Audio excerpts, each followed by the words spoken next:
শনিবার সন্ধ্যায় গুলশানের একটি পাঁচতারকা হোটেলে সফররত চীনের কমিউনিস্ট পার্টির প্রতিনিধি দলের সদস্যদের সঙ্গে বৈঠকে বসেন বিএনপি নেতারা।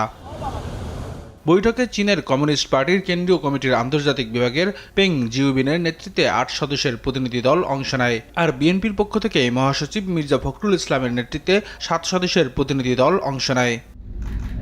প্রায় 2 ঘন্টার বৈঠক শেষে চীনা কমিউনিস্ট পার্টির পক্ষ থেকে গণমাধ্যমের সঙ্গে কথা বলেন ঢাকাস্থ চীনা রাষ্ট্রদূত ইয়াও ওয়েন। বলেন, বিএনপি সহ বেশ কয়েকটি রাজনৈতিক দলের সঙ্গে তাদের বৈঠক হয়েছে। আর নির্বাচন প্রসঙ্গে বলেন, এটা বাংলাদেশের অভ্যন্তরীণ বিষয়। চায়না কমিউনিস্ট পার্টি আর বিএনপি একসাথে কাজ করতে চাই। এটা খুব ভালো মিটিং হয়েছে। নির্বাচন আপনাদের অভ্যন্তরীণ বিষয়। বাংলাদেশের জনগণ এই বিষয়ে সিদ্ধান্ত নেবে। তারা সবসময় বাংলাদেশে একটা আপনার স্টেবিলিটি চায়, একটা শক্তিশালী বাংলাদেশ দেখতে চায়, আপনার সমৃদ্ধ পিপুল দেখতে চায় এবং দেশে একটা সার্বিক একটা ডেমোক্রেটিক এনভায়রনমেন্ট দেখতে চায়।